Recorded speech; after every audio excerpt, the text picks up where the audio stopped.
Bob Treff, qué bueno tenerte aquí.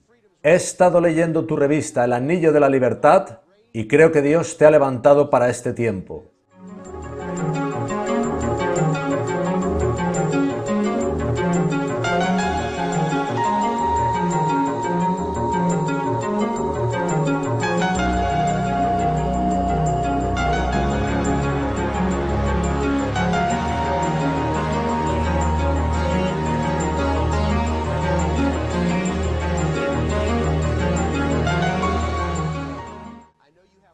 Antes de comenzar, pidamos a Dios que su Espíritu Santo esté con nosotros, porque, por lo que sé de ti, tienes mucho que compartir con nosotros.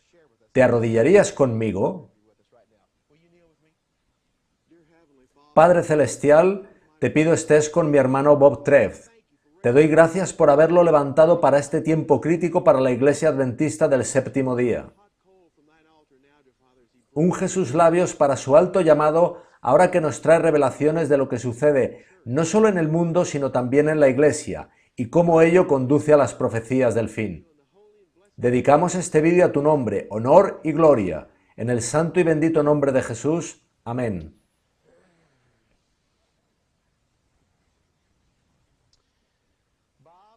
Bob, ahora cuando estaba de vacaciones, estuve leyendo este ejemplar que me enviaste de El Anillo de la Libertad. He de decirte que hacía mucho tiempo que un documento no me removía tanto como lo ha hecho este material que tú has aunado. El Señor ha puesto en ti el entendimiento de lo que está sucediendo en nuestra Iglesia. Lo que queremos hacer en este vídeo es simplemente permitirte hablar y revelar las cosas que has descubierto, para que este histórico pueblo adventista de Dios tome conciencia de dónde está en estos momentos de la historia.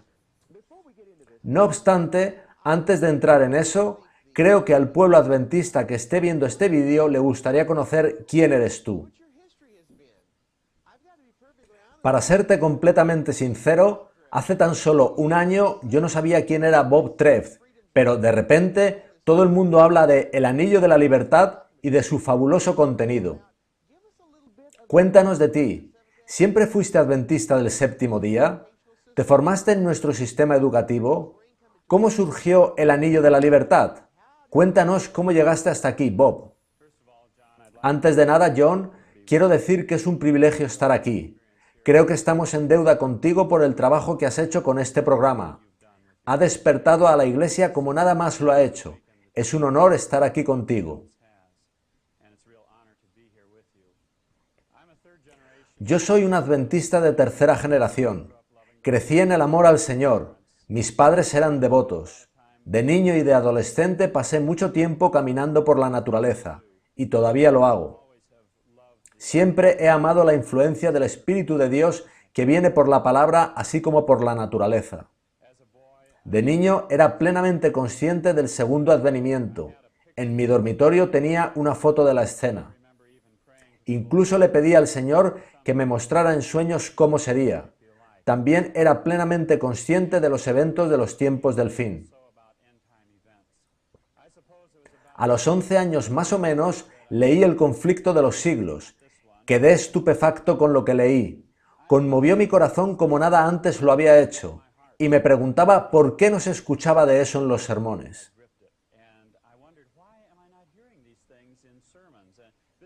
También me fascinaba la historia de la Reforma, de Lutero y de los valdenses.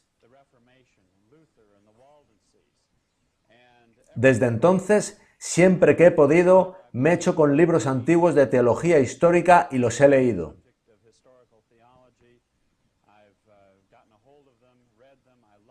Amo la historia de la Reforma escrita por Douginet.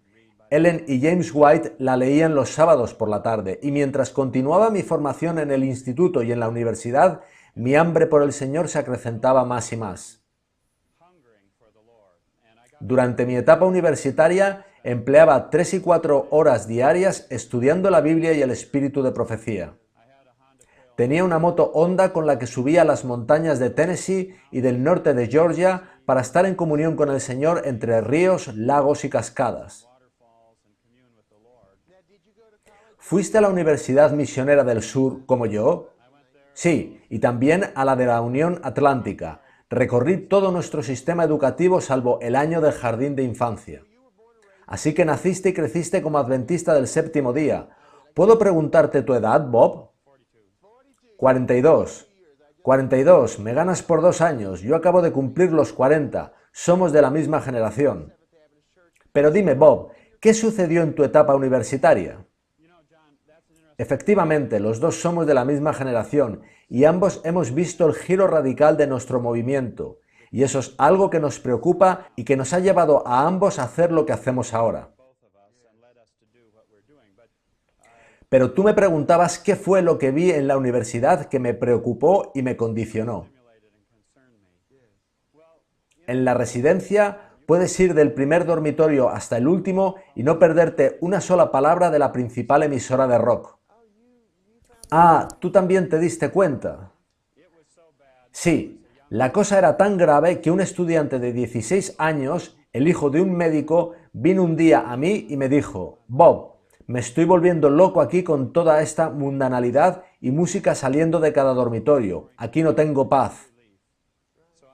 Yo le dije que tenía la solución. Cogeríamos mi moto y, con 1 hora en las montañas, nos sería suficiente.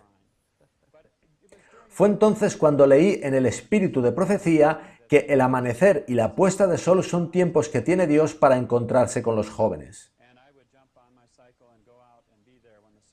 Yo me subía en moto a las montañas para adorar a Dios cuando salía el sol y cuando se ponía. Era conmovedor. Aquellas escapadas eran experiencias únicas. Yo tenía 19 años y me gozaba en la libertad y en la comunión con Dios. Para mí, lo más grande del mundo es la comunión con el Creador.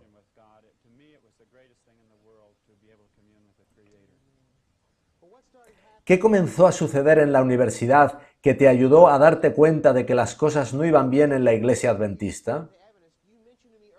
Me comentabas antes que comenzaste a darte cuenta de que las cosas serían completamente diferentes en 20 años, cuando los estudiantes de entonces estuvieran en posiciones de liderazgo. A finales de los 60 y principios de los 70 veías que, en unos 20 años, habría terribles turbulencias en la iglesia adventista porque los que entonces se estaban formando serían los futuros administradores. ¿Es así, Bob? Absolutamente. Al mirar a mi alrededor, veía una titánica lucha que iba más allá de simplemente teología, lo cual ya es muy importante. Se trata del mismísimo núcleo de nuestra experiencia, del temor del Señor y de si nos entregamos y sometemos al Señor o si nos embebemos de otras cosas. Y al mirar a mi alrededor, me decía a mí mismo que en unos 20 años veríamos en esta iglesia un trastorno inimaginable. Bob, aprecio muchísimo tu honestidad y franqueza, y lo digo porque antes me dijiste que tú estuviste enredado en las herejías de Desmond Ford. ¿Nos hablarías un poco de eso?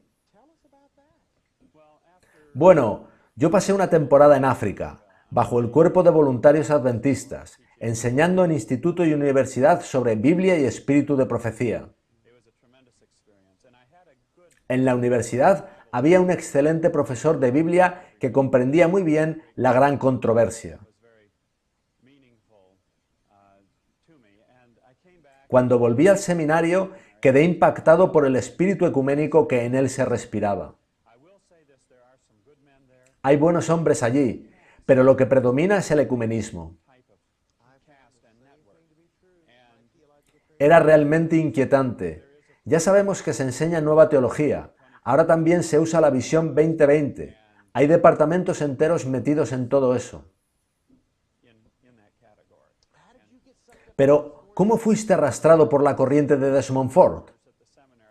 Tras 5 trimestres en el seminario de Andrews, sabía que tenía que encontrar respuestas a esos asuntos.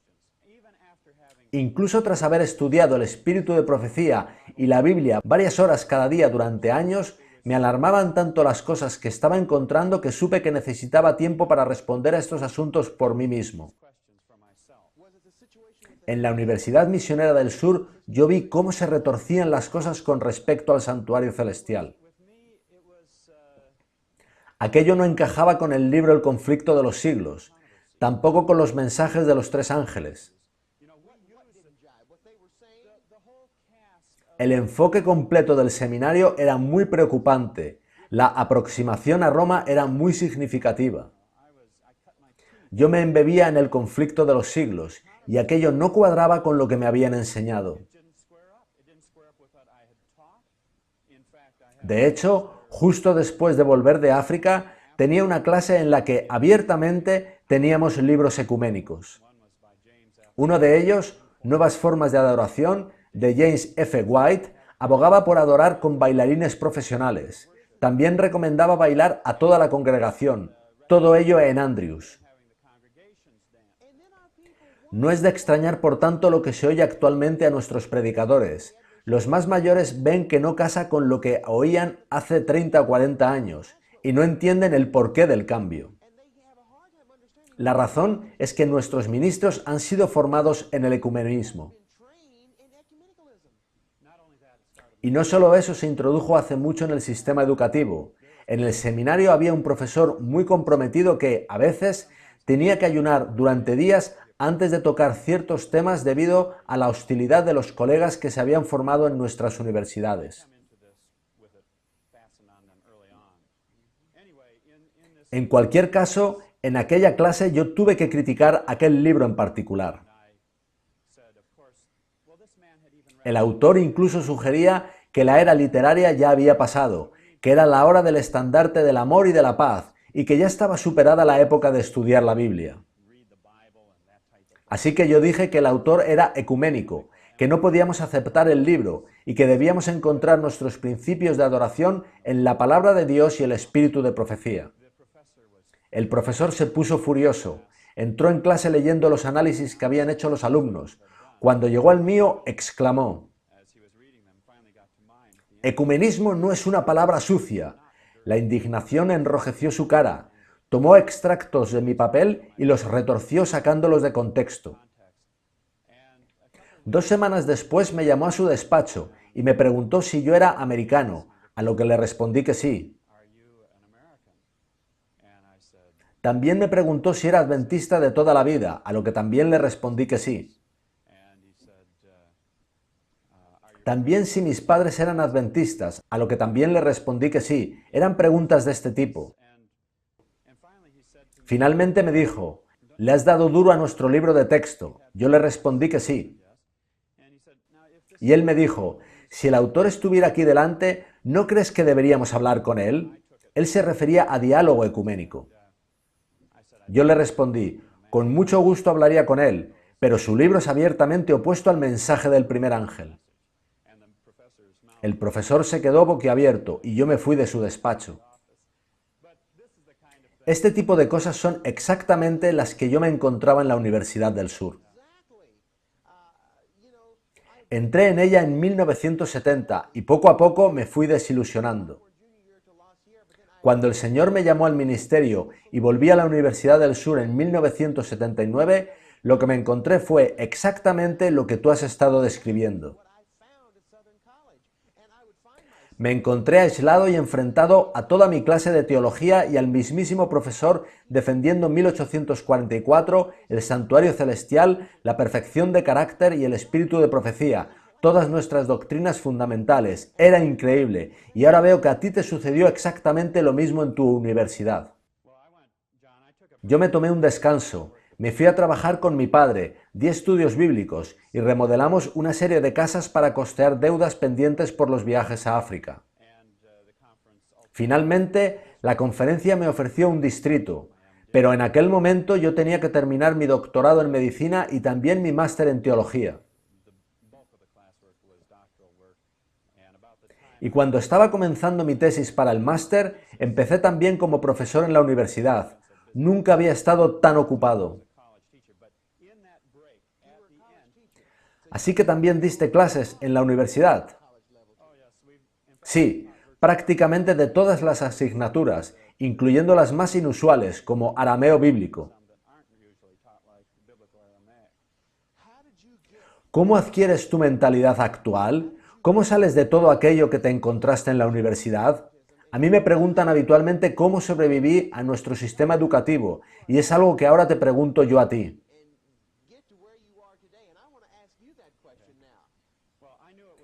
Yo sabía que tendría una batalla en el seminario, sobre todo tras mi primera etapa. En la segunda, guardaba muy cuidadosamente la comunión con Dios, con oraciones mañana y tarde, tanto individuales como en familia.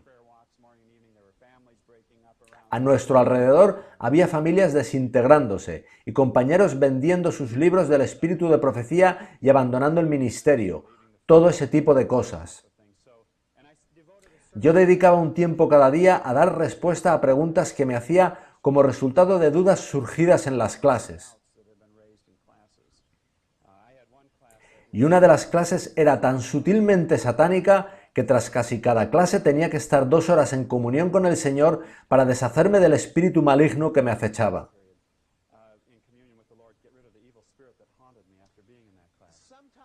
A veces, en mis clases en la Universidad del Sur, yo lloraba, porque veía cómo cambiaban la teología que yo conocía. Me encontraba yo solo enfrentándome a toda la clase y al profesor.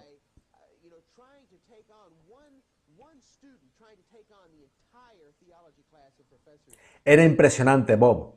Llegó un momento en que ya no deseaba ir a clase, porque defender la teología adventista anterior me convirtió en un apestado.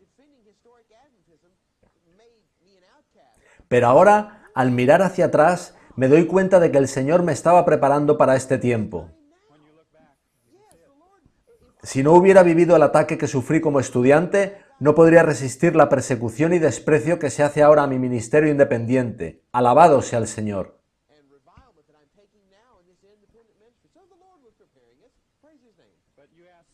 Pero tú, John, me preguntaste específicamente cómo fui arrastrado por la corriente de Desmond Ford.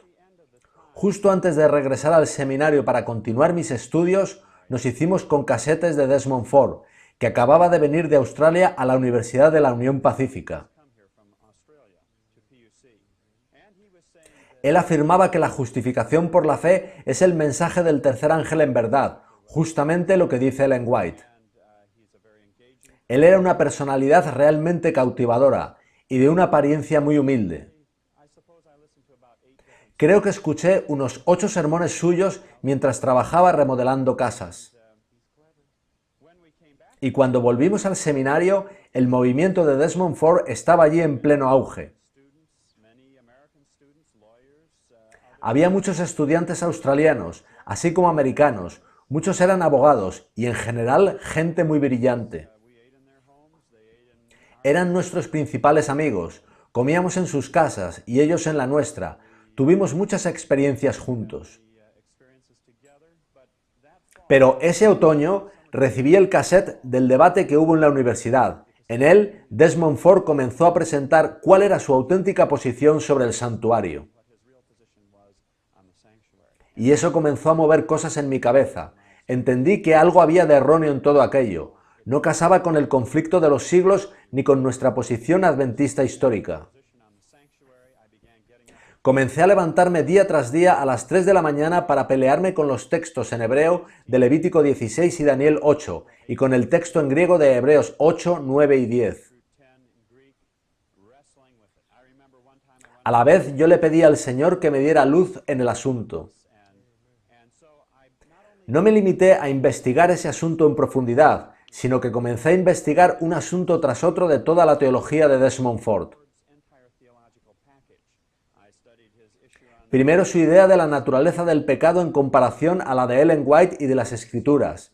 También la naturaleza de Cristo, obediencia, justificación, santificación, sábado, santuario y la interrelación entre todas ellas. Y llegué a la conclusión de que había 2 sistemas teológicos opuestos luchando a vida o muerte por la supremacía en nuestra Iglesia. Por aquel otoño yo estaba en el movimiento alineado con la teología de Desmond Ford. Yo era el tesorero y por Navidades me propusieron para presidente. Yo no acepté, pues en aquel momento ya tenía suficientes dudas sobre a dónde se dirigía ese movimiento. Yo me puse a investigar más y hacia febrero del año siguiente, el año 1980, llegué a la conclusión de que aquello no era del Señor. La justificación de la que hablaban era solo una justificación forense, en contraste con la que vemos, por ejemplo, en Mensajes Selectos, tomo 1, página 366. Es fascinante comprobar que esto sucediese en 1980, porque en 1979 fue cuando el Señor me sacó como un tizón arrebatado del fuego para ponerme en un ministerio que Él tenía para mí. Y justo entonces te sacó también a ti como a tizón arrebatado del fuego para ponerte en la obra que Él tenía para ti. Recuerda a la experiencia de Saulo camino a Damasco. Justamente ahí, por 1980, algo similar me estaba sucediendo a mí. Quisiera recalcar, John, que las personas de ese movimiento estaban empeñadas en tomar el mando en la Iglesia. Su filosofía y su teología eran la que esta Iglesia iba a permanecer en años subsiguientes. El núcleo duro del campus estaba formado por personas afines al movimiento. Recuerdo, por ejemplo, en cierta ocasión, un misionero que había adquirido sus posiciones doctrinales de la costa este. Él presentó 8 áreas en las que la nueva teología tenía que tomar el mando dentro de la Iglesia. Después marchó a hacer el doctorado y empezó a dar clase en el seminario justo después de concluirlo. Tras su vuelta, sucedieron cosas muy significativas. También empezó a haber grandes encuentros. Los oradores eran profesores que simpatizaban secretamente con el movimiento. Estaban abarrotados. Los oradores eran gente elocuente y los líderes del movimiento vigilaban detenidamente quién en la audiencia prestaba especial atención para luego ir a hablar con él y tratar de arrastrarlo al movimiento. Yo vi esos dos sistemas teológicos luchando por la supremacía y llegué a la conclusión de que el movimiento en el que yo estaba era falso. Me reuní con ellos y llevé mis materiales, se los entregué y les dije que ese movimiento no iba a ninguna parte y que no llevaba el mensaje que somos llamados a dar. Se quedaron boquiabiertos y me fui.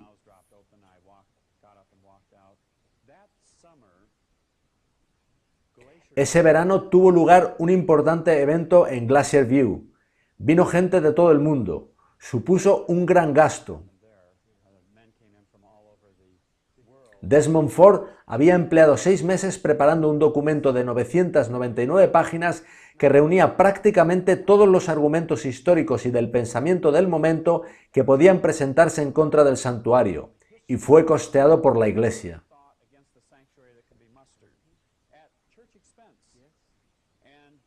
Finalmente, en 1981 su posición sobre el santuario fue condenada.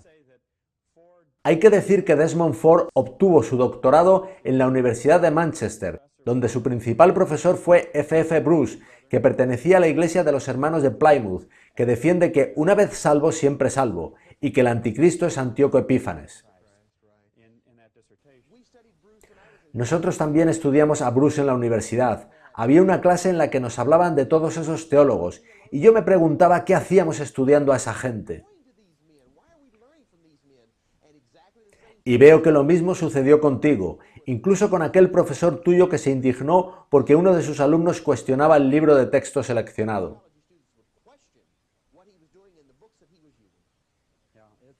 Sí, es asombroso. Bob, tengo 2 preguntas para ti. ¿Cómo fue que empezaste a publicar El Anillo de la Libertad? ¿Y qué son todos esos libros? Porque ahí hay 2 mesas con libros y libros. Quisiera preguntarte por tus hallazgos en tus investigaciones. ¿Puedes contarnos algo más de tu historia y sobre dónde estás en cuanto al Anillo de la Libertad? Pero quería también mostrar esos libros y saber qué importancia tienen para nosotros como adventistas del séptimo día. Por favor, cuéntanos cómo llegaste a estar publicando El Anillo de la Libertad. Yo siempre he amado la libertad religiosa. William Penn fue uno de mis antepasados. También tenemos antepasados hugonotes. Está en mi sangre. Así que siempre desde la universidad he estado interesado en el tema de la libertad religiosa. Comencé a estudiarlo y a entender que tenía que conocerlo. Ahora en el fin de los tiempos, tenía que dar razón de mi posición sobre el asunto. Sabía que no podía delegar esa investigación, así que empecé a comprar libros sobre la Constitución y a dar charlas y escribir sobre el asunto.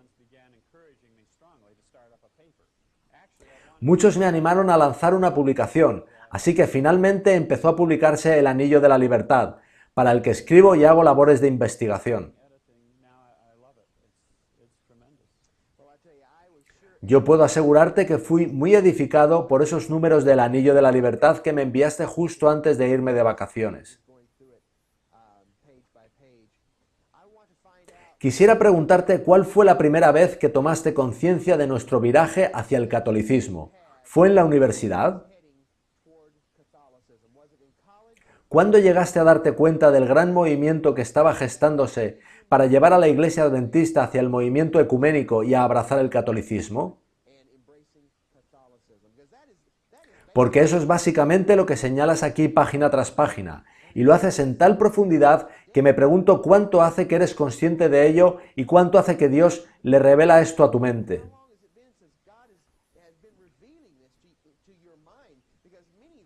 Porque muchos laicos se dan cuenta hoy en día de que eso está sucediendo. ¿Cuándo empezaste tú a darte cuenta?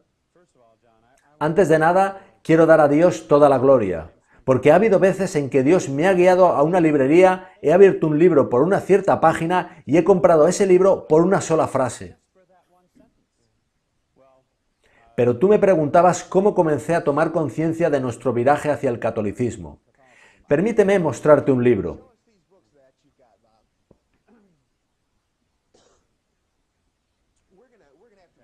Que venga por favor una cámara para mostrar un primer plano de todos estos libros. Aquí hay cientos de dólares solo en libros, y es solo una parte. Fue divertido cuando el sábado pasado viniste a predicar a Rolling Hills. Llevabas una gran maleta con libros, y te seguía tu hijo con otra maleta de libros y otra más. Este es un material extraordinario. Comencemos y muéstranos libro a libro y página a página lo que has encontrado. Justo cuando estábamos comenzando El Anillo de la Libertad, entré en una librería y vi este libro de Malachi Martin, Las llaves de esta sangre, la lucha por el dominio del mundo entre el Papa Juan Pablo II, Mikhail Gorbachev y el Occidente capitalista. Instantáneamente supe que era un libro importante. De hecho, el primer número de El Anillo de la Libertad es una rápida sinopsis del libro. Inmediatamente me di cuenta de que esta era la otra cara de la moneda del conflicto de los siglos, tal y como cuenta Ellen White en el capítulo La libertad de conciencia amenazada. He de retrotraerme un poco al momento en que comenzamos un grupo de estudios sobre el asunto de la celebración.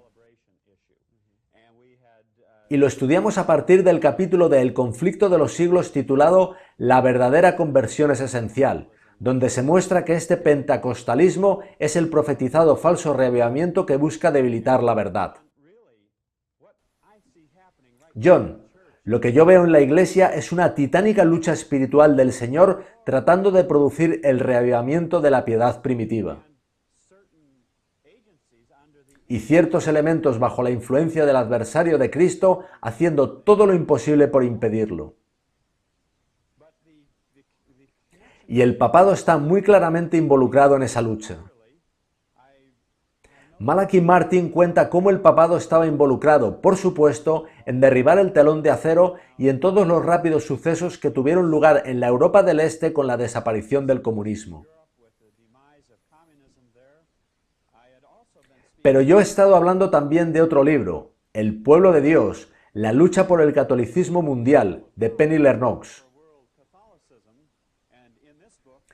Penny Lennox, que es un escritor católico liberal, nos cuenta que Juan Pablo II quiere devolver el mundo entero a donde estaba antes de la Reforma Protestante.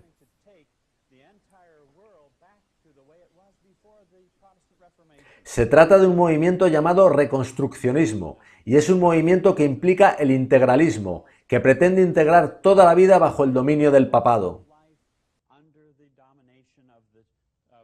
Y en el libro de Malachi Martin descubrí algunos de los avances que se estaban haciendo en este sentido. En uno de los capítulos, Malachi Martin nos describe a Juan Pablo II contemplando el panorama mundial y clasificando a cada entidad ideológica a la que él quiere subyugar en su deseo de dominio global sobre cada individuo, cada nación, cada religión y sobre toda cosa del mundo.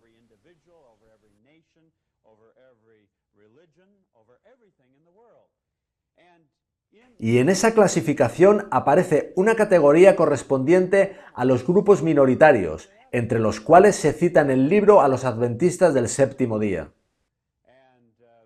Según Malachi Martin, la posición de Juan Pablo II con respecto a esos grupos minoritarios que no creen de acuerdo a la mayoría, entre los cuales recordemos se incluye y cita a los adventistas del séptimo día, es que tendrán que adaptarse al nuevo orden mundial o bien extinguirse.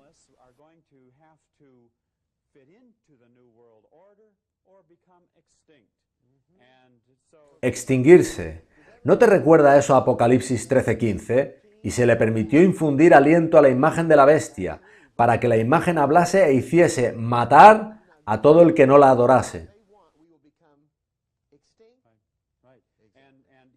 Él añade que los individuos pueden resistirse por un tiempo, pero llegará el momento donde deberán adaptarse.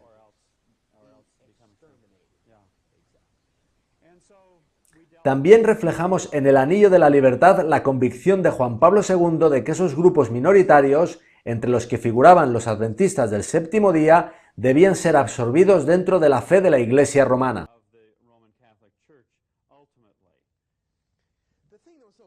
Es fascinante tu trabajo en el Anillo de la Libertad.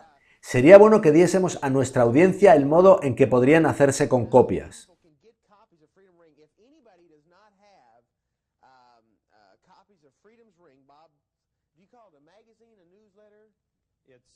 Sí, la tenemos solo en versión impresa. Pongamos la dirección en la pantalla para que la gente pueda escribiros, Bob. La publicación tiene 18 páginas y la dirección es apartado postal 200, Hermosa, Dakota del Sur, 57744. ¿Hay una tasa de suscripción? Nosotros establecimos un precio de $3 por cada número como contribución para poder funcionar. Y por $25 pueden adquirirse los volúmenes 1 y 2 completos. Si por $25 se puede adquirir esto que yo tengo aquí, es una gran compra. Desde el comienzo dejas claro que el concepto de celebración encaja perfectamente en el esquema católico de traer de vuelta a la Madre Iglesia a todas las iglesias protestantes que se salieron del redil. Explícanoslo, Bob. Sí, una tarde me encontraba en mi biblioteca personal y pensé en lo interesante que sería acceder a documentos jesuitas sobre su plan para alcanzar lo que cuenta Ellen White en El conflicto de los siglos, traer a todas las iglesias de vuelta al redil. Ese material es inaccesible, pero hay documentos públicos, y pensé en los del Concilio Vaticano II. Son 2 volúmenes, ¿verdad? Yo los tengo. Fue el Papa Juan XXIII quien convocó el Concilio Vaticano II. Fue en 1962, ¿verdad? Bueno, en realidad lo hizo el 25 de enero de 1959. Oh, explícanos por favor qué fue el Vaticano II. Permíteme primero, John, contar los antecedentes históricos del concepto celebración. La primera sección de los documentos del Vaticano II es la Constitución de la Liturgia Sagrada. Es importante explicar esa palabra, porque mucha gente no sabe lo que es. La liturgia es el servicio de adoración. Exacto, y eso ha estado agitando mucho nuestra iglesia. El texto dice así: el Consejo Sagrado ha dispuesto a impartir un creciente vigor a la vida cristiana del fiel, adaptar más a las necesidades de nuestro tiempo aquellas instituciones sujetas a cambio, fomentar todo lo que promueva unión entre todos los que creen en Cristo y fortalecer todo lo que pueda ayudar a llamar a toda la humanidad al redil de la Iglesia. Por consiguiente, ve razones particularmente convincentes para emprender la reforma y promoción de la liturgia, Este es el prefacio del Vaticano II que está a punto de cambiar la adoración en las iglesias protestantes e incorporarla a la liturgia o servicio de adoración de la Iglesia romana. Sí, pues el objetivo es llamar a toda la humanidad al redil de la Iglesia y al pensamiento católico romano. Y para ello van a utilizar la estructura de la adoración. Sí, y ha de abarcar a toda la congregación. La página 46 llama a los pastores a introducirla gradualmente, explicando las razones a medida que se avanza. El término celebración aparece en prácticamente cada página de la Constitución de la Liturgia Sagrada. Hay una página en la que aparece 14 veces.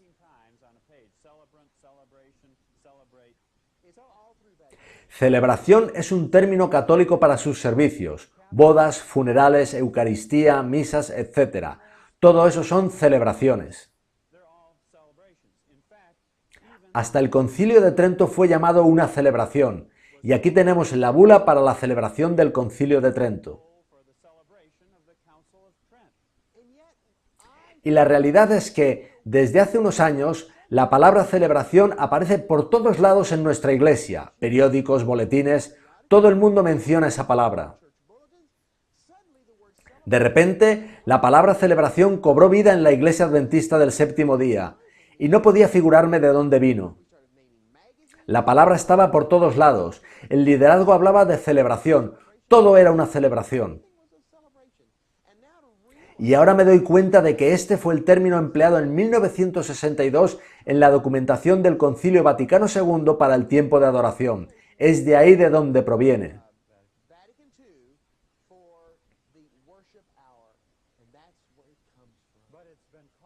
En el catolicismo romano, el término celebración es muy antiguo. Todos sus servicios son denominados celebraciones, como sucedió en el Concilio de Trento en el siglo XVI. Todas sus sesiones fueron llamadas celebraciones. De hecho, el término se remonta a las religiones de misterios de la antigua Babilonia. Ellas celebraban los misterios. El problema, Bob, es que no solo hemos adoptado la palabra, hemos adoptado mucho más, en concreto, todo lo que el término católico celebración conlleva. Sí, y la secuencia del desarrollo histórico que nos lleva al punto donde estamos ahora es absolutamente fascinante y asombrosa.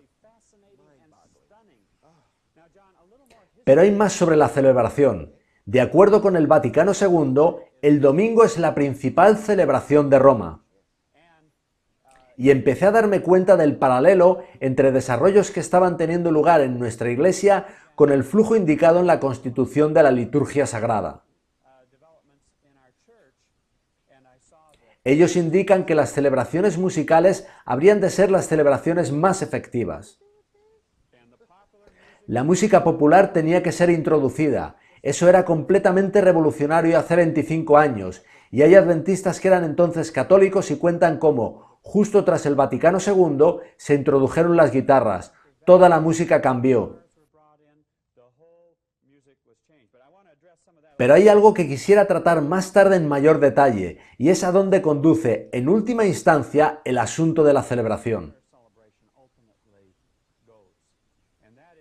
Porque durante la Inquisición española, la más pía y sagrada celebración del papado era el auto de fe, donde los herejes eran llevados a la hoguera.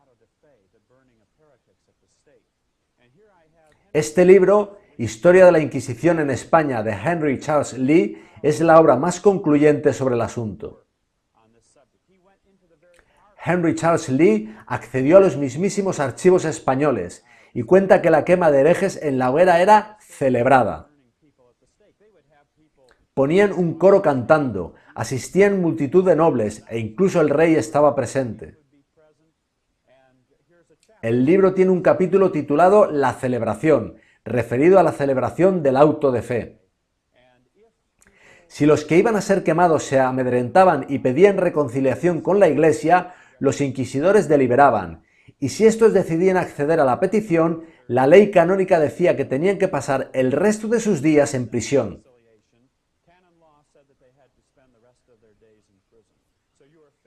Se era llevado ante la Inquisición solo con ser sospechoso de herejía. Leonard Levy, en su libro Orígenes de la Quinta Enmienda, ganador del premio Pulitzer en 1969, cuenta que de todas las personas que eran llevadas ante la Inquisición, no hay registro de persona alguna que resultara indemne. Quiere decir que una vez eras sospechoso, te esperaba la hoguera o la prisión si te retractabas. O sea, que había que estar completamente enfrentado a los herejes para librarte. Recuerda un poco a la Revolución Francesa, donde ibas a la guillotina solo con resultar sospechoso de ser simpatizante.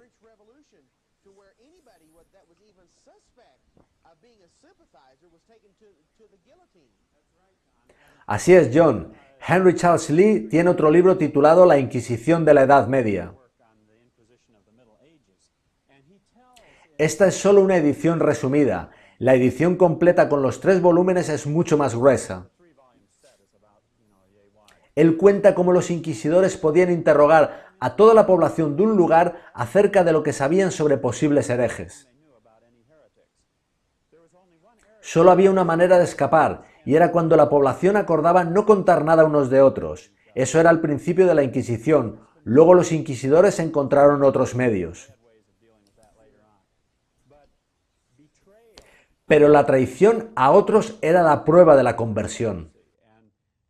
La Inquisición estaba diseñada para infundir absoluto miedo y terror en la población, de modo que ésta estuviese dispuesta a contar todo lo que supiera.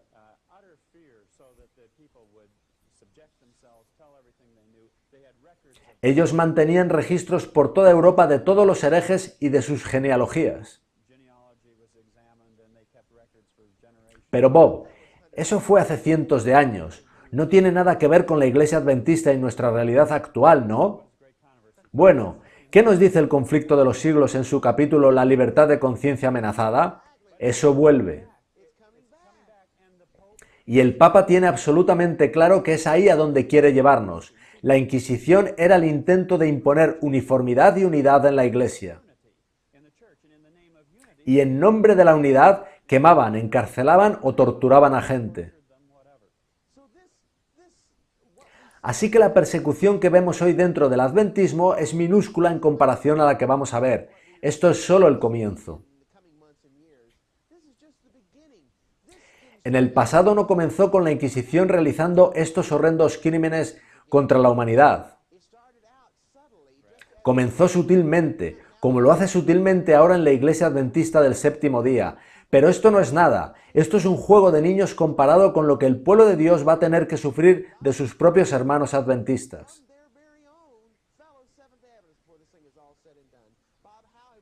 ¿Cómo dejamos que Roma juegue así con nosotros? ¿Por qué acudimos a su llamado? ¿Cómo ha llegado nuestro liderazgo a esta situación?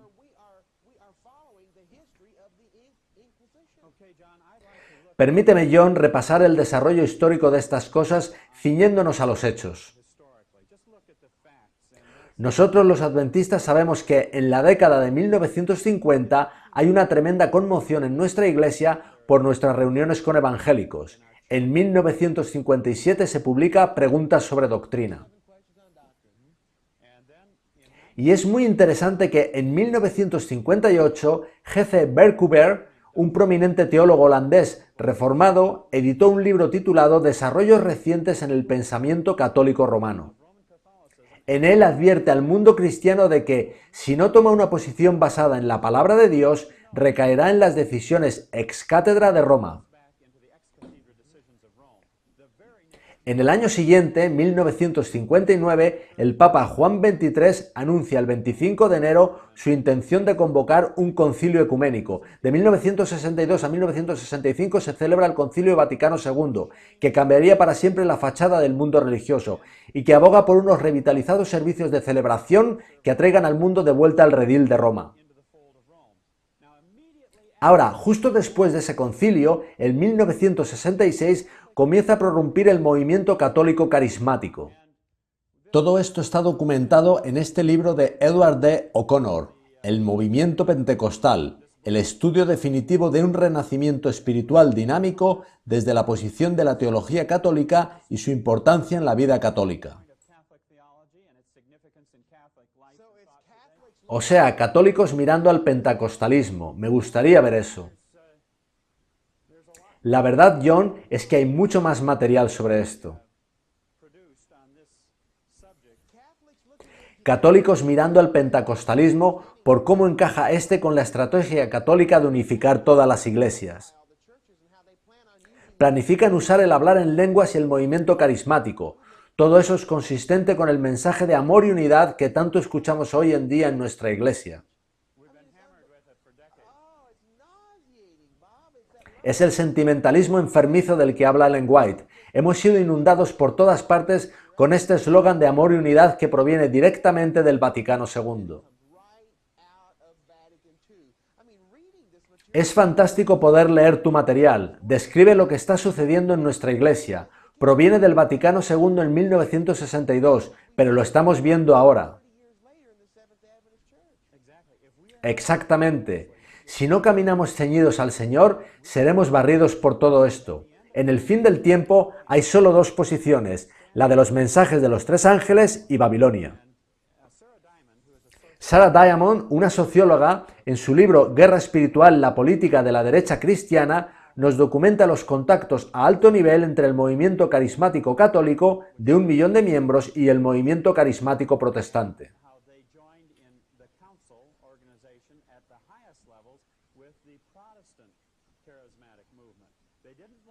Ellos no querían que lo supieran los miembros, lo hicieron secretamente, pero ella nos lo cuenta aquí. Es un libro fascinante, nos muestra todo el panorama. ¿Dónde puede la gente hacerse con estos libros? La mayoría de ellos pueden comprarse en la página B. Dalton. Los documentos del Vaticano II pueden comprarse en Ehrman.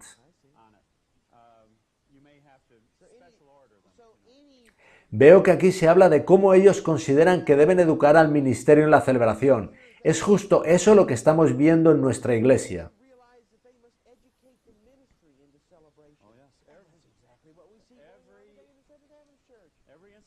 Desde luego, toda institución de enseñanza superior ha de promover el ecumenismo. Ahora, volviendo a nuestra cronología, es muy interesante lo que sucede en 1968.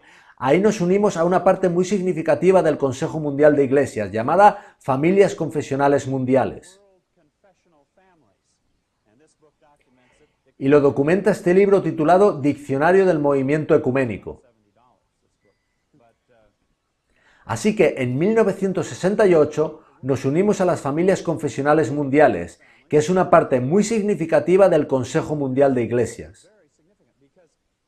Es tan significativa que los jesuitas de más alto rango, cuando van a escribir un libro basado en decisiones tomadas por el Consejo Mundial de Iglesias, consultan con las familias confesionales mundiales, ahora llamadas comuniones del mundo cristiano. ¿Por qué?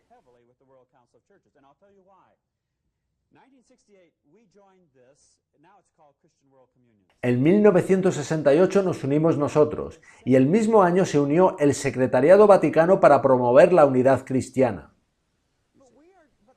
Pero es curioso que cuando se preguntan nuestros líderes de la Conferencia General si tenemos algo que ver con el Consejo Mundial de Iglesias, ellos lo niegan categóricamente.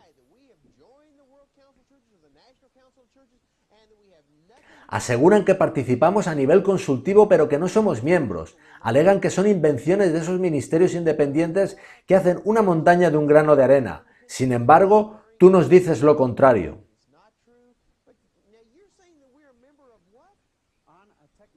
Técnicamente hablando, no somos miembros, pero pertenecemos a las familias confesionales mundiales, a las que también pertenece la Iglesia Católica, y esta ejerce una tremenda influencia en el Consejo Mundial de Iglesias.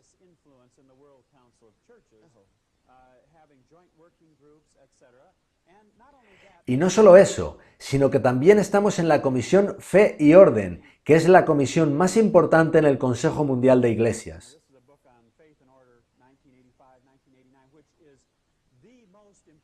Este libro, Fe y Orden, de 1985 a 1989, es un informe de la reunión de 1989, y en la parte final señala quién fue allí nuestro representante, Dr. Howell Dederen, Iglesia Adventista del Séptimo Día, Seminario de Andrews. Estuvimos allí, tuvimos un representante, él es uno de nuestros principales profesores, forma nuestros pastores, No puede extrañar lo que escuchamos en los púlpitos.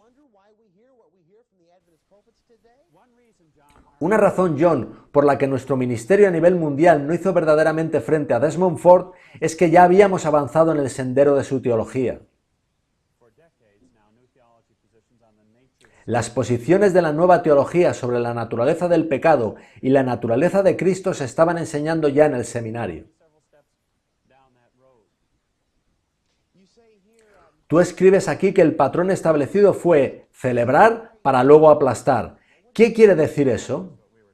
Es lo que ya hablamos. De acuerdo con el conflicto de los siglos, la unión de iglesias es el último paso antes de la persecución, y la persecución en el fin del tiempo lleva el decreto de muerte. Bob, ¿podemos animar a nuestros hermanos adventistas con que el movimiento de la celebración haya entrado con tanta fuerza en nuestra iglesia desde el catolicismo, considerando que el siguiente paso es la gran persecución? ¿Es esto simplemente el precursor?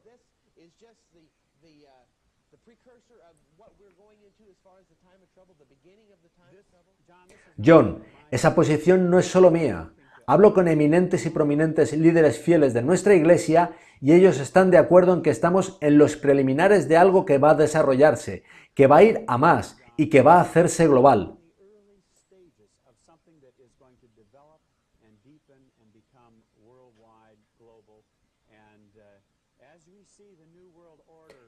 Vemos cómo va desarrollándose el nuevo orden mundial, con todos esos cambios a nivel nacional e internacional. Todo eso apunta al impresionante cumplimiento de lo que hemos estado predicando durante décadas.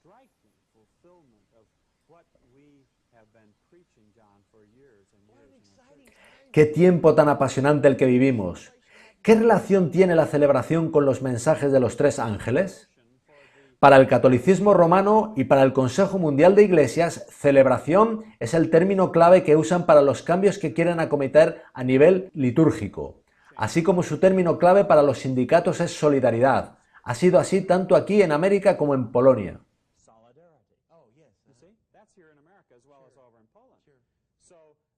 Así que celebración es el término clave para la convergencia de las iglesias.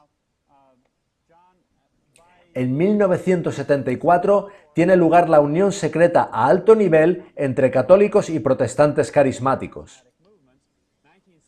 En 1977 se reúnen en Roma las familias confesionales mundiales y nuestro representante, Bebe Beach, entrega el 18 de mayo la medalla de oro de nuestra institución al Papa Pablo VI.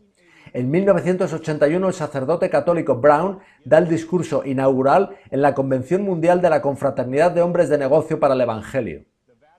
Y la publicación Nuevo Pacto del Movimiento Carismático Vaticano destaca el carisma del movimiento pentecostal. Una convergencia estaba teniendo lugar. Ahora, la palabra convergencia no es poca cosa. Este es un libro del Consejo Mundial de Iglesias titulado Convergencia Ecuménica del Bautismo y la Eucaristía en la Celebración. Celebración es el término que se está usando para la convergencia ecuménica que está teniendo lugar. Y aquí se habla de dos cosas claves que Roma quiere unificar: bautismo y Eucaristía. O sea que la celebración niega totalmente los mensajes de los tres ángeles. Es lo opuesto. En el fin del tiempo hay dos movimientos. Está el movimiento de Dios de los mensajes de los tres ángeles a toda nación, tribu, lengua y pueblo. Este movimiento llama a salir de Babilonia y a abandonar todo aspecto de la celebración babilónica.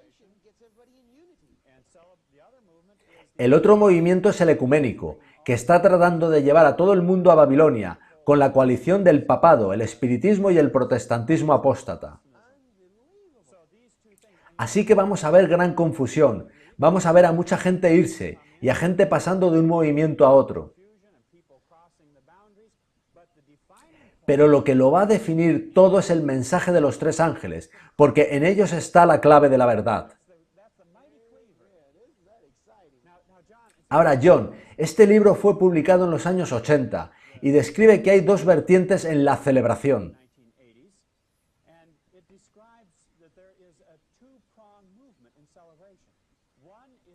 Una es cambiar las liturgias.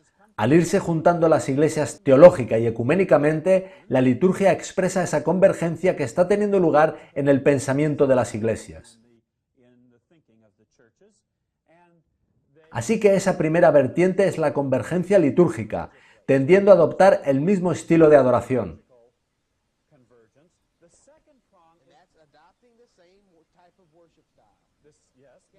La segunda vertiente es traer a todas las iglesias y todos los individuos bajo el control de Roma. Y la iglesia regulará toda la vida humana, de acuerdo con los tiempos. Suena a Daniel 7:25, ¿verdad? Algo de eso ya estamos viendo. Esto es en gran perspectiva lo que Roma quiere hacer. Ahora, es interesante que en los documentos del Vaticano II, parte de la estrategia es aunar a todas las iglesias en torno a la Eucaristía, acercar más y más a las iglesias protestantes a la Eucaristía. ¿Podrías aclararnos qué es exactamente la Eucaristía? La Eucaristía es el sacramento católico mediante el cual el sacerdote dice transustanciar la hostia en el cuerpo de Cristo. La hostia pasa a ser algo a ser adorado. John, hubo miles de personas que perdieron sus vidas por hablar en contra de esta idolatría. Eran condenados a muerte por una sola palabra en contra. También si no se arrodillaban ante el Corpus Christi pasando en procesión. Hay mucho involucrado en todo esto.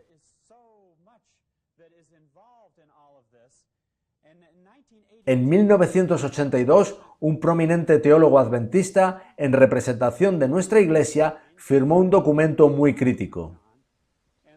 Se trata del documento Bautismo, Eucaristía y Ministerio. Nosotros firmamos ese documento en Lima, Perú.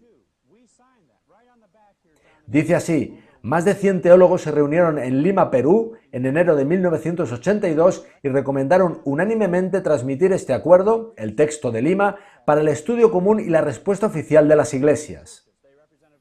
Estas representaban virtualmente a todas las principales tradiciones eclesiásticas: ortodoxos bizantinos, ortodoxos orientales, católicos romanos, luteranos, anglicanos, reformados, metodistas, unidos, discípulos, bautistas, adventistas y pentecostales. Ahora, este documento llama a las iglesias a unificarse en las áreas de bautismo y Eucaristía, de acuerdo con el llamado del Concilio Vaticano II. Pero el llamado a unificarse es también para el ministerio, y llevamos años viendo la integración del ministerio. En algunas áreas, nuestros ministros adventistas son ahora los principales ministros ecuménicos. Han participado en la Semana Mundial de Oración para la Unidad Cristiana, considerada por el Consejo Mundial de Iglesias como fundamental para la unidad ecuménica. Y oímos de informes de las costas este y oeste y de Australia y Nueva Zelanda de ministros llamando Eucaristía a la Cena del Señor. Llaman a la gente al frente a recibir el pan, al estilo católico romano. En 1985, la Conferencia de Florida envió un pastor a la iglesia de Bonita Springs que yo había pastoreado. Yo pasé a tiempo completo al ministerio de televisión La Cuenta Atrás Profética.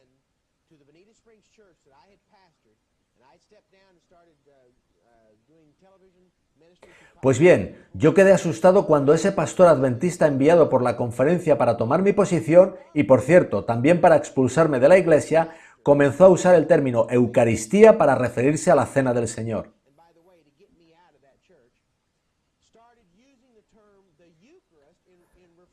Yo no podía creerlo. Él comenzó a usar términos católicos. Aquel fue el primer indicio que tuve de que ministros adventistas estaban siendo formados para usar terminología católica.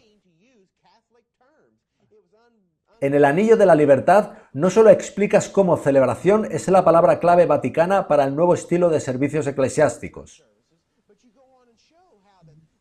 Muestras también la importancia que juega la lectura de los salmos en el movimiento de la celebración. También hablas de lo absolutamente necesarios que son los movimientos físicos, tales como el aplauso, en la celebración.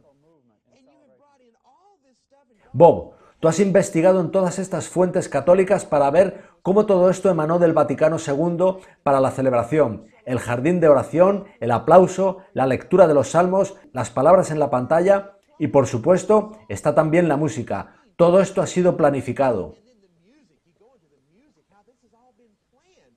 Nosotros, como adventistas del séptimo día, hemos investigado sobre la adoración en domingo durante años, pero ahora caemos en estas cosas. Estas cosas no suceden por casualidad, han estado fraguándose lenta y sutilmente durante años. Por medio de la Iglesia Católica, Satanás introdujo la adoración dominical en la Iglesia cristiana, y lo mismo está sucediendo con la celebración. Se ha introducido en las iglesias protestantes y en la Iglesia Adventista del séptimo día. El proceso es mucho más rápido, pero es exactamente igual. Es increíble, y todo está documentado en estas fuentes católicas que tú nos aportas. Sigamos con la cronología. En los años 80, todo el proceso se acelera. En 1985 hay una oleada permanente de literatura puesta en manos de carismáticos y haciendo un continuo llamado a la unidad. El cardenal jesuita Agustín B. ya había informado favorablemente sobre la fresca infusión de energía del pentecostalismo en el esfuerzo vaticano por alcanzar la unidad. Este otro libro se titula Confesiones en diálogo y habla de las conversaciones bilaterales entre las familias confesionales mundiales, organización a la que pertenecemos. Este libro describe algo muy significativo e interesante, y es como en 1972 se mantuvieron reuniones entre la Iglesia Católica y la Iglesia Pentecostal.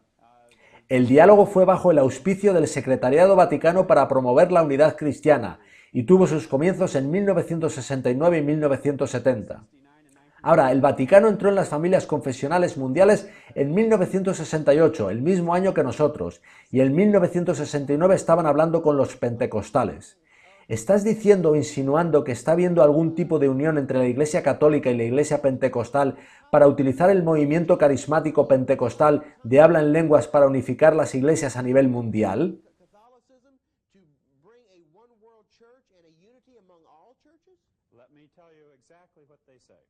Permíteme citarte lo que dice exactamente. La frase final del informe de la reunión de 1973 ilustra el asombroso cambio que ha habido en las últimas décadas en las actitudes recíprocas. Los participantes en el diálogo son cada vez más conscientes de la creciente extensión y dimensión de las iglesias pentecostales y de la renovación carismática.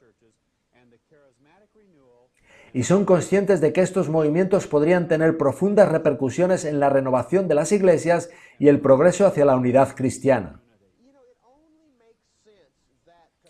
El que catolicismo y pentecostalismo unan sus caminos solo tiene sentido considerando que ambos son conducidos desde el principio por el mismo espíritu. El espiritismo es muy profundo en la Iglesia Católica Romana. Ellen White habla de la unión de espiritismo y romanismo. Pero aquí son ellos mismos quienes lo dicen. Hablan de sus planes alrededor de 1970 de cooperar para unificar las iglesias. Así que la renovación pentecostal carismática es el vehículo que está usando Roma para atraer a todas las iglesias al redil. Por eso está tan activa en nuestra iglesia la dimensión pentecostal de la celebración. ¿Y cómo encaja la Eucaristía en todo esto del pentecostalismo? La Eucaristía es vista como la base de la unidad cristiana. Eso engarza con el documento Bautismo, Eucaristía y Ministerio. Recordemos que los documentos del Vaticano II llaman a la unidad en el área de la Eucaristía. El Consejo Mundial de Iglesias retoma esto y, llamando a la unidad en la Eucaristía, publica este documento, el más significativo en todos los años de la Comisión para la Fe y el Orden, como nosotros mismos así lo hemos dicho en nuestra respuesta al documento. Y los jesuitas enseguida se pusieron a ello. Karl Rahner, posiblemente el jesuita más relevante del siglo XX, publicó junto a Heinrich Fries, un teólogo ecuménico católico romano, este libro en 1983, justo un año después de este documento. Un año después, ellos aparecen con su estrategia para la unificación de las iglesias. Explica, por favor, qué son los jesuitas. El papel de los jesuitas es deshacer todo lo que ha hecho el protestantismo. Ignacio de Loyola fue el fundador de los jesuitas y los fundó en el mismo siglo en que Lutero estaba promoviendo la Reforma. La Contrarreforma fue encabezada por la Orden Jesuita.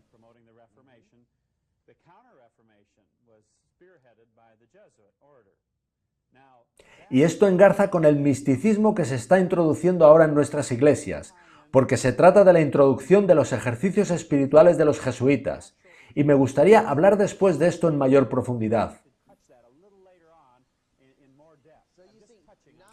Así que no solo hemos de lidiar con la celebración, sino también, por ejemplo, con la programación neurolingüística. Sí, todo esto enlaza también con la nueva era, pero sigamos ahora con la cronología. Querría señalar un punto muy significativo señalado en este libro de Karl Rahner. De hecho, di con él al hojear en una librería este otro libro, Promoviendo la Unidad, temas del diálogo luterano-católico, porque en la página 58 se cita una discusión del libro Unidad de las Iglesias de Karl Rahner y de Heinrich Fries, en la que se cuenta su estrategia general.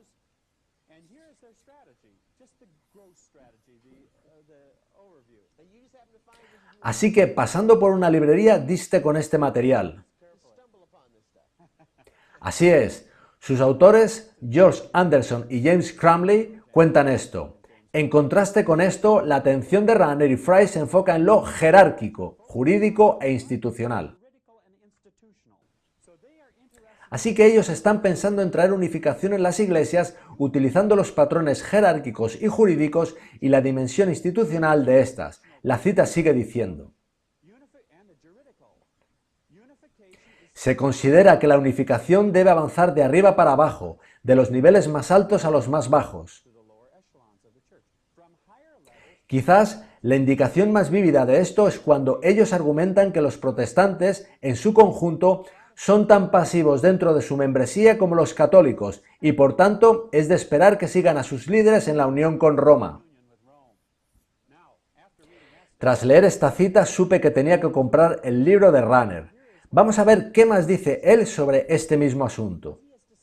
Él habla de si los líderes de las iglesias tendrán suficiente autoridad para atraer a sus miembros a la unión con Roma. Él dedica varias páginas a esto porque sabe que existe la posibilidad de que queden unos cuantos en las iglesias con suficiente protestantismo vital para levantarse y oponerse a unirse con Roma. Y la solución que él propone es la siguiente. Sin embargo, incluso reconociendo una diferencia significativa entre la vida parroquial de las congregaciones católicas y protestantes,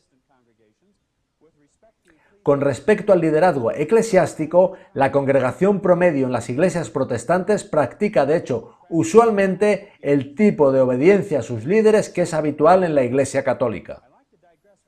Hago un paréntesis para hablar de cómo funciona la estrategia jesuita. A ellos les gusta infiltrarse, les gusta cambiar el pensamiento, la filosofía, las actitudes y la ideología. Ellos se toman mucho tiempo en hacer su preparación. Y cuando consideran que la estructura en la que trabajan ha sido atraída al panal, golpean, y golpean con velocidad vertiginosa. Así sucedió en la Europa del Este. De hecho, a principios de los años 80, Malachi Martin dijo que la mayoría de los obispos ortodoxos del Este y los ortodoxos rusos estaban preparados para aceptar la primacía del Papa. Y cuando su infiltración había avanzado suficientemente, golpearon, y todas esas naciones cayeron a sus pies. Volviendo al libro, lo que dice a continuación es muy interesante. Ellos quieren que la congregación tenga hacia el liderazgo la misma actitud que el católico romano. Leo lo que comenta a este respecto. Por tanto, uno no debería sobreestimar el peligro de una rebelión en las bases contra las decisiones de sus líderes eclesiásticos en cuanto a la unificación. Basándose en su experiencia teológica y su conciencia religiosa, Los representantes de este liderazgo eclesiástico pueden decidir en favor de la unidad de la Iglesia y pueden también trabajar con celo suficiente entre los miembros de Iglesia para que sean comprensivos con esta decisión.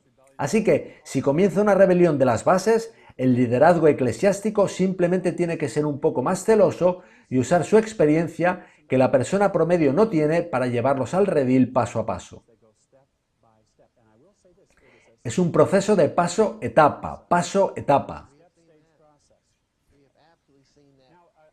Ahora, otra cosa muy significativa que Rahner cuenta en este libro es que en la macroiglesia mundial pensada por los jesuitas, cada iglesia mantendrá su propia estructura. Es mucho más sutil que lo que se piensa. Cada iglesia mantendrá su propia estructura y tendrá sus propias creencias fundamentales, pero trabajarán juntas en una atmósfera de diversidad reconciliada. Y, en última instancia, serán llevadas a reconocer el servicio petrino del papado como garante de amor, unidad y ortodoxia.